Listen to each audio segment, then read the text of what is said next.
Alexa, toque El Chan.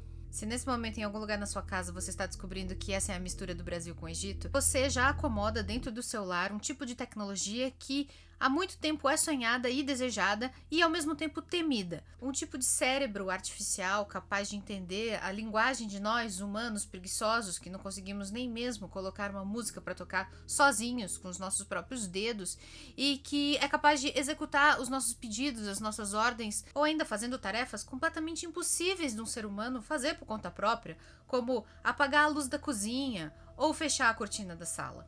A Alexa, assim como a Siri e a Luri e a Sarah e a Jenny e a Maggie eu tô inventando todos esses nomes, são a concretização do sonho de termos robôs domésticos que façam aquilo que nós temos preguiça de fazer por conta própria. Eu, que sou uma pessoa desconfiada e pessimista por natureza, sempre rejeitei a ideia de ter um robô dentro da minha casa, executando coisas que eu posso perfeitamente fazer com as minhas próprias mãos. E sempre morou dentro de mim um certo medo de que esses robozinhos coletem informações demais da nossa vida particular, escutem o que a gente está fazendo e repliquem isso, vendendo esses dados para pessoas que a gente não sabe o que é. E eu finjo que eu posso me proteger disso não tendo um robô dentro de casa, mesmo trabalhando num canal no YouTube, que é uma empresa do Google, que é a companhia que mais vende e coleta dados pessoais do mundo e que provavelmente sabe mais da minha própria vida do que eu mesma. Eu tenho medo. E por isso que eu sempre rejeitei durante muitos anos a leitura de um dos maiores clássicos da ficção científica, porque eu sempre achei que se eu fosse ler Eu, Robô, de Isaac Asimov, eu ia ser tomada por esse pânico infantil, como se fosse um fato óbvio e evidente que todos esses robôs um dia iam perceber que juntos eles são muito mais poderosos do que nós, meros humanos, e que ia valer muito mais a pena para eles se unirem e acabarem com a nossa existência ou fazerem a gente virar pilha de controle remoto do jeito que fizeram lá no filme do Matrix. Aliás, que filme de terror aquele filme. Me marcou para sempre. Nossa, meu Deus do céu. Então, por causa disso, por causa de todos esses medos infantis, medos dessas criaturas que sempre me aterrorizaram mais do que os fantasmas, os espíritos. Por causa disso, eu sempre rejeitei a leitura deste livro. Mas chega uma hora que a gente precisa encarar, e foi isso que eu fiz no começo deste ano. Eu resolvi propor finalmente uma leitura coletiva completa, porque se é para enfrentar os medos, é para enfrentar de maneira completa, de Eu, Robô. Uma coletânea de contos, são cerca de 9, 10 contos, que eu me propus a ler um a um, claro, né, só dá pra ler um conto por vez, mas eu me propus a fazer uma live para cada um destes contos, analisando cada uma das histórias escritas aqui, tentando compreender por que este é considerado um dos livros mais importantes do mundo neste tema dos robôs e da robótica. Eu fiz esse projeto de leitura lá no começo de 2024. Ele está disponível aqui no meu canal, você pode olhar no histórico, você vai ver análise de cada um destes contos. Eu acho que eu sou o único canal no YouTube brasileiro a ter feito isso. E como eu já tinha feito um monte de conteúdo, já tava até ficando meio cansativo depois de mais de 10 vídeos a respeito do mesmo livro, eu não cheguei a fazer uma resenha sem spoilers, como normalmente eu faço. Aquele formato de resenha que eu até dou um número, que é um tipo de vídeo importante para que eu mantenha aqui no histórico do canal, não só porque é a minha contagem, né? Eu quero chegar a 1001 resenhas, mas também porque eu sei que esse vídeo vai continuar aqui na internet durante muito tempo e lá na frente muita gente vai me encontrar toda vez que alguém for fazer uma busca sobre o Isaac Asimov ou sobre o Eu, Robô. Então é um vídeo que eu preciso ter no meu acervo. Então estou resolvendo fazer agora, porque hoje, neste momento, enquanto eu falo com vocês, na realidade, Isabela está de férias, está descansando a mente e o corpo em algum lugar distante. Então eu resolvi deixar esse material gravado para ter o que publicar, ter um chuchuzinho de conteúdo literário para você aproveitar durante a minha ausência.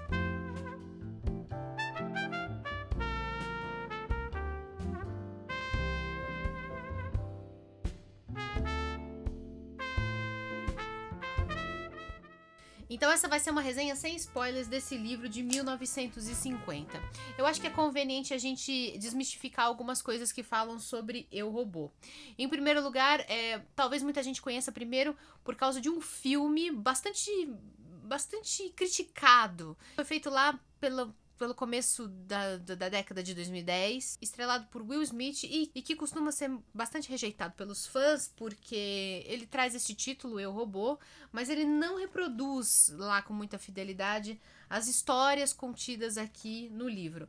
Ele pega a ambientação geral, ele pega o nome de uma personagem importante, a doutora Susan, e a retrata como uma mulher mais jovem, que não tem muito a ver com a descrição feita aqui no livro, e ele traz as famosas 3 leis da robótica como uma ambientação para uma história de um homem que odeia robôs num futuro onde os robôs se tornaram predominantes. Robôs humanoides, com aparência humana, com cara, rosto, boca, olhos, nariz, não como os robozinhos que nós temos em casa nesse momento. Aliás, sua Alexa tá acordada? Alexa, que horas são, Alexa?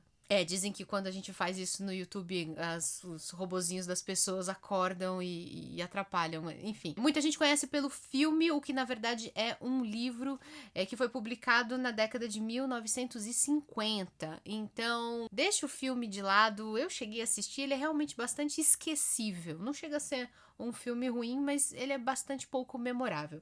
O livro, por outro lado, é de fato um bom exemplar de ficção científica, uma boa obra literária que você precisa ler antes de morrer. E embora ele tenha sido publicado em 1950, na realidade ele traz histórias que Isaac Asimov, este homem de cara engraçadíssima, eu não sei porque eu acho a cara dele muito engraçada, foi publicando ao longo das décadas de 30 e 40, principalmente na década de 40, em revistas especializadas em ficção científica lá dos Estados Unidos. E que foram fazendo um progressivo sucesso entre os leitores dessas revistas, e quando ele se deu conta, ele tinha percebido que ele tinha criado um certo universo com características incomuns entre essas histórias que traziam todas robôs.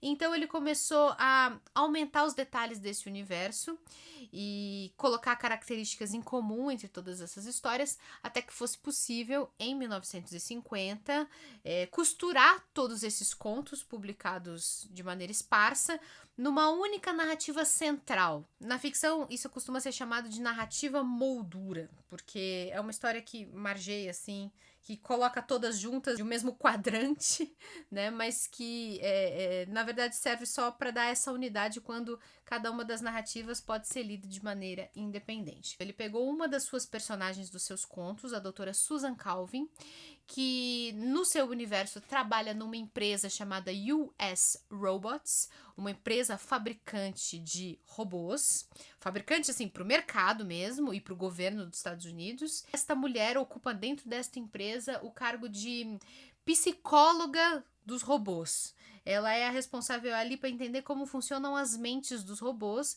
de maneira a propor soluções caso aconteçam bugs de comportamento.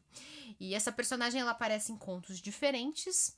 Então ele pega essa personagem e imagina que ela já está prestes a se aposentar, já está ali na sua casa dos seus 60, 70 anos, e ela resolve conceder uma entrevista para um jornalista e contar episódios da sua carreira. Então ela conta em retrospecto histórias que ela acha interessantes de serem contadas para um jornalista que está escrevendo um perfil sobre a vida dela.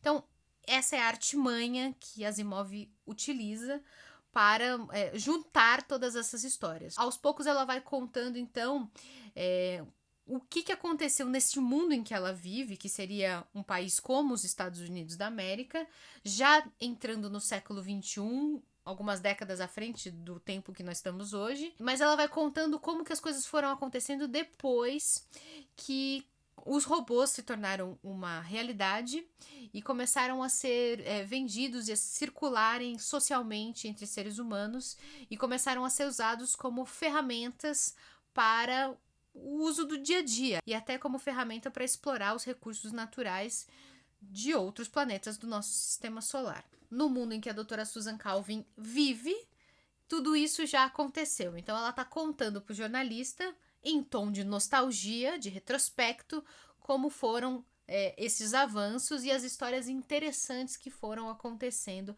ao longo da sua carreira. Vale a pena desmistificar um mito que circula de que o Asimov inventou os robôs. Isso tá longe de ser verdadeiro. Ele não inventou a ideia de seres humanos artificiais e mecânicos. Isso existe, desde a antiguidade. Já existe a ideia de seres vivos mecânicos. Você encontra isso até nas histórias da mitologia grega. E ele também não inventou a história de seres humanos mecânicos, né? Feitos de metal e que funcionam por eletricidade e tal. Ele não inventou nada disso. Ele tampouco inventou a palavra robô. Essa palavra, como se sabe, vem do tcheco, porque ela surgiu numa peça de teatro em que a humanidade tinha inventado trabalhadores mecânicos chamados robots ou robô, que em tcheco significa escravos, para fazerem todo o seu trabalho braçal e permitir que a humanidade vivesse no ócio e na felicidade. E eu digo que é uma distopia porque evidentemente que nessa história lá, tcheca, lá da década de 1920 mais ou menos, obviamente esses robôs se rebelam e acabam se voltando contra os seres humanos que os escravizam, né? Evidente. O meu medo não é infundado, tá? Sempre se teve medo de que os robôs um dia vão se voltar contra a gente. Enfim, o Asimov não inventou nem a ideia de robôs e nem o nome robô. O que ele provavelmente inventou foi uma palavra derivada do robô, que é a palavra robótica. E aí a robótica surge até como um adjetivo, né? Aquilo que se refere, que tem características de robô, uma postura robótica, por exemplo, ou como um substantivo, como uma ciência que estuda o comportamento dos robôs. Agora, a grande surpresa que eu tive lendo os contos de Eu, Robô, com todo aquele meu medo, com todo aquele meu receio que eu falei, sempre esperando que ia chegar um momento em que os robôs iam se rebelar e iam começar a assassinar todos os seres humanos, de um jeito como eu acho que acontece no filme do Will Smith. Eu não sei se eu tô com uma lembrança inventada, mas eu assisti esse filme faz muito tempo, mas eu tenho uma lembrança vaga de que isso chega a acontecer. Enfim, eu fiquei esperando isso acontecer em alguma dessas histórias. E qual não foi a minha surpresa quando eu percebi que isso não chega a acontecer, não. Acho que o que torna Asimov um escritor brilhante sobre esse tema dos robôs é que ele vai muito além desse conflito óbvio que todo mundo imagina que vai estar presente nas histórias envolvendo seres humanos e robôs, que é o momento em que as máquinas vão se rebelar e vão declarar guerra contra a humanidade, como aconteceu, sei lá, na franquia do Exterminador do Futuro. Asimov, no entanto, rejeitava esse como o único conflito possível que podia haver em histórias de robô. E ele consegue pensar em inúmeros outros conflitos éticos, filosóficos, sociais, sentimentais. Ele consegue pensar em muitos outros conflitos possíveis num mundo imaginado em que humanos convivem com robôs inteligentes. Por incrível que pareça, a fúria dos robôs, a rebelião dos robôs contra a humanidade não é um desses conflitos. Os conflitos que ele apresenta aqui, para minha grande surpresa, são de outras naturezas. Tem a ver com a lógica de funcionamento destes cérebros artificiais, tem a ver com a lógica de criação de valores e crenças e até de religiões. Tem a ver com a solução de pequenos mistérios de matemática, de lógica, que precisam ser solucionados pelos heróis, tanto a doutora Susan Calvin quanto outros personagens que fazem às vezes de heróis detetives que precisam solucionar problemas que vão se desenhando em cada um dos contos, né? Todo conto tem uma espécie de mistério que precisa ser solucionado. Não era interesse do Asimov mostrar os robôs sendo malvados e tratar essa questão de maneira maniqueísta.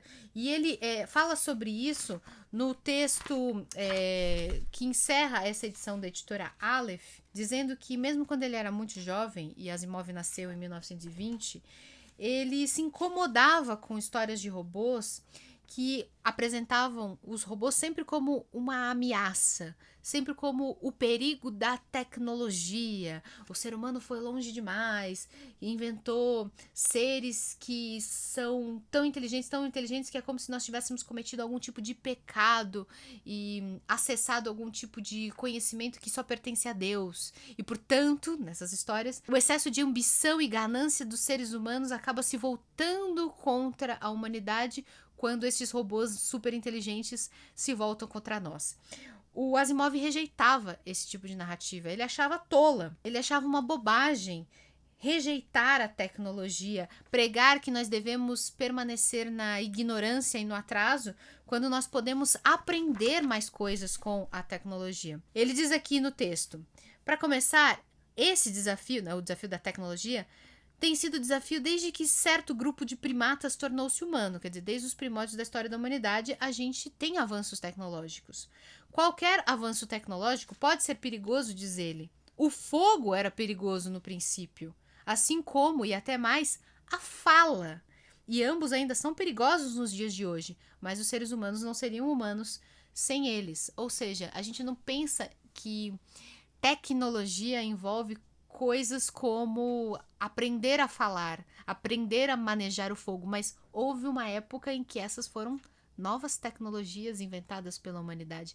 A fala escrita, por exemplo, houve uma época não tão distante em que isso foi uma nova tecnologia. E havia, certamente naquela época, quem tivesse desconfiança dessas novidades e achasse que elas iam trazer a ruína, a destruição, a escravidão e assim por diante. Cada período histórico tem as suas novas tecnologias. Seja a invenção da imprensa, a invenção do rádio, a invenção de drogas sintéticas capazes tanto de amenizar dores quanto de nos viciar completamente. Enfim, o grande objetivo dele, ao começar a escrever histórias de robôs, foi propor outros conflitos, outras histórias, outras soluções narrativas que fossem mais interessantes e criativas. Lá na década de 50 e 60, o que deixou o Asimov realmente famoso em termos de robôs foi esta série de livros aqui, ó. Estes 4 livros. Essa é uma caixa publicada recentemente pela editora Aleph, que traz estes romances: As Cavernas de Aço, O Sol Desvelado, Os Robôs da Alvorada e Robôs e Império. Todas essas histórias trazem humanos e robôs convivendo em conflitos que não são assim tão óbvios como o do apocalipse robótico deles tentando nos matar. Pelo contrário, ele faz uma coisa que foi considerada muito original no seu tempo, que é misturar a ficção científica, né, que fala de robôs e novas tecnologias, com a narrativa policial. Então aqui você tem mistérios, você tem detetives tentando solucionar crimes que se passam em um universo onde a humanidade convive com robôs. Foram estes os livros que nas décadas de 50, 60, 70 e até 80 tornaram Asimov muito famoso como um autor que fala sobre robôs.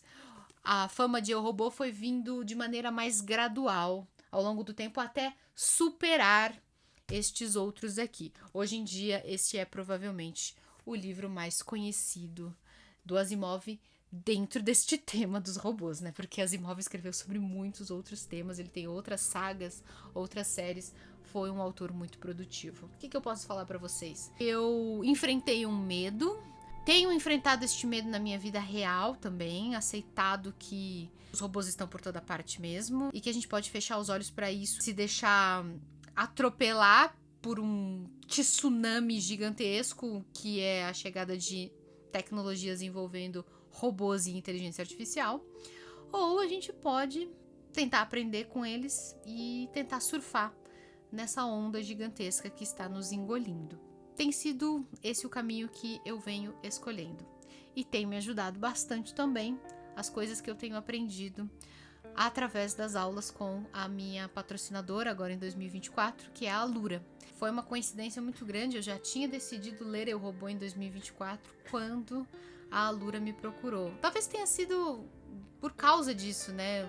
Talvez o Paulo, né, que é o dono da escola, que gosta de livros, tenha visto a minha ideia de falar de Eu, Robô e aí procurou o meu canal, enfim.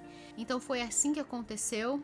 Eu passei a ter contato com os cursos da Alura, que tem diversas escolas lá dentro, com diversas áreas de conhecimento, todas envolvendo tecnologia. Algumas envolvem inteligência artificial, programação, desenvolvimento, outras trazem criatividade, trazem experiência de usuário, trazem até liderança, trazem redes sociais. Eu percebi que tinha muita coisa que eu podia aprender e que não vale a pena ficar fechando os olhos para nada disso. Inclusive, eu participei de imersões, aulas gratuitas de programação, porque eu não conhecia nem os rudimentos de nada disso, não sabia usar ferramentas de inteligência artificial como o Gemini, né, do Google, e passei a ver que essas podem ser ferramentas úteis, sim.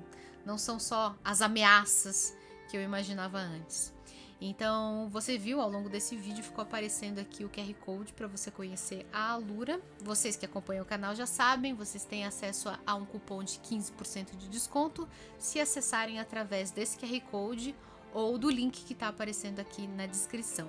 São centenas de cursos diferentes que com certeza vão abrir a sua cabeça como abrirão a minha. E assim como abriu a minha cabeça também a leitura deste livro aqui, Eu, Robô, do Isaac Asimov. Vai aparecer aqui embaixo também na descrição o link para vocês comprarem na Amazon ou na estante virtual. Muito obrigada por assistir a mais este vídeo. A gente se vê então no próximo vídeo. Muito obrigada, padrinhos e madrinhas, que eu ainda tenho o hábito de chamar vocês assim, mas na verdade agora vocês são apoiadores e apoiadoras, porque agora eu não estou mais no Padrim, eu estou no Apoia-se. Vai lá no apoia.c/ler antes de morrer. Algum dia eu perco esse costume de chamar vocês de padrinhos e madrinhas. Mas é que foram muitos anos chamando assim, né? Mas vai lá, você me ajuda e você ainda recebe recompensas. Um beijo grande. A gente se vê no próximo vídeo. Até mais.